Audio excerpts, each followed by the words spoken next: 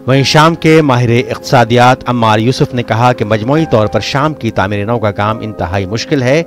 शाम की मौजूदा माशी सूरत हाल तबाहकुन है। शाम की GDP महज 2% है और मईशत हर साल मनफी तरक्की को जाहिर करती है। यूसुफ ने कहा कि शाम की मईशत की मौजूदा सूरत हाल न सिर्फ जंग से मुतासिर हुई है, बल्कि ये अमेरिका की तरफ से आयद पाबंदियों का नतीजा भी है।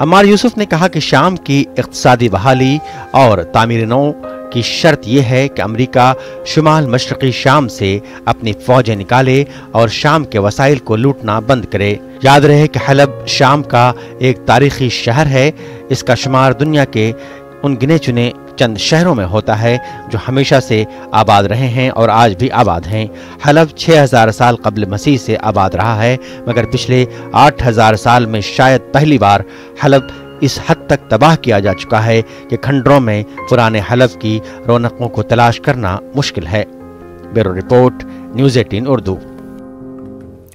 मुत्तहदा अरब अमारात का एक बहरी जहाज ईरान की बंदरगाह असलविया में डूब गया है। ईरान की सरकारी खबररसा एजेंसी ने यह इत्तला दी। खबररसा इदारे का मजीद कहना था कि जहाज पर हमले के 30 अफराद सवार थे जिन्हें रेस्क्यू किया जा रहा है। खबररसा एजेंसी के मुताबिक हादसे के वक्त मुत्तहदा अरब अमारात का जहाज खलीज फारस में वाक़ असलविया की बंदरगाह से 30 मील दूर मौजूद था। बहरी हुक्काम ने खराब मौसम को जहाज के डूबने का जिम्मेदार ठहराया। उमूमन खराब मौसम की वजह से यहाँ बहरी जहाज हादसात का शिकार होते रहे। हुक्काम के मुताबिक जहाज के अमले के अरकान ने लाइफ जैकेट्स पहन रखी थी। इन लोगों को बहिफाजत बचाने की कोशिशें जारी हैं और रेस्क्यू के लिए एक हेलीकॉप्टर भेजा गया है। ताइवान की फौज ने चीन के साथ बढ़ते हुए तनाव के दरमियान अपने दूर दराज जजीरे डोंगिन पर लाइव फायर मशक़ें की। ताइवान की वजारत दिफा ने बुध को मशकों की फुटेज जारी करते हुए कहा कि डोंगिन डिफेंस कमांड ने फौजियों की जंगी ताकत और दिफाई सलाहियतों का मुजाहरा करने के लिए एक मशक का इनकाद किया। फौजियों को हमलावरों से लड़ने की नकल में जजीरे पर तैयारा शिकन बंदूकों और तोपों से फायरिंग करते देखा गया। डोंगिन ताइवान का फ्रंटलाइन जजीरा चीन के शहर फुजो से सिर्फ 16 किलोमीटर के फासले पर है और उस पर राडार और तैयारा शिकन मिसाइल नस्ब किए गए हैं। फरवरी में वजारत ने कहा था कि एक चीनी हवाई जहाज ने जजीरे के करीब परवाज की, जिससे बीजिंग की तरफ से बढ़ती हुई फौजी हिरासानी के खदशात पैदा हुए। जापानी जमीनी सेल्फ डिफेंस फोर्सेस और अमेरिकी मरीन्स ने मंगल को जापान के शिजुओका में एक मुश्तरका तरबियती मशक का इनकाद किया, क्योंकि दोनों ममालिक चीन की बढ़ती हुई समुद्री सरगर्मियों का मुकाबला करने के लिए फौजी सलाहियतों को मजबूत कर रहे हैं। यह मुश्तरका ट्रेनिंग 25 मार्च तक जारी रहेगी। वियतनाम ने बुध के रोज कोरोना से मुताल्लिक 2 साल की बंदिशों को खत्म कर दिया, अपनी सरहदों को मुकम्मल तौर पर दोबारा खोल दिया है और गैर मुल्की सयाहों के लिए क्वारंटीन और दीगर सफरी पाबंदियों को हटा दिया। वजारत सेहत के मुताबिक जुनूब मशरक़ी एशियाई मुल्क में दाखिल होने वाले लोगों को पहुंचने से पहले सिर्फ मनफी कोविड रिपोर्ट दिखाने की जरूरत है। कोरोना की पाबंदियां खत्म होने के बाद एक बार फिर सयाहत को फरोग मिलेगा। यही वजह है कि दुकान और होटल मालिकान में खुशी की लहर है। फ्रांस में बढ़ती महंगाई ने लोगों का जीना मुश्किल कर दिया है। यूरोप की तरफ से रूस पर पाबंदियां आयद करने के बाद खराब मईशत ने आम लोगों की जिंदगी पर बहुत दूर रस असरात मुरतब किए हैं। ज़रूरी अशिया की कीमतों में इजाफा हुआ, कुदरती गैस और पेट्रोल के दाम भी बढ़ गए। लोग कुछ खरीदने से पहले काफ़ी मोहतात नजर आ रहे हैं। अगरचे फ्रांसीसी हुकूमत ने महंगाई पर काबू पाने के लिए सख्त इक़दामात किए हैं, ताहम ये इक़दामात काफ़ी नहीं हैं।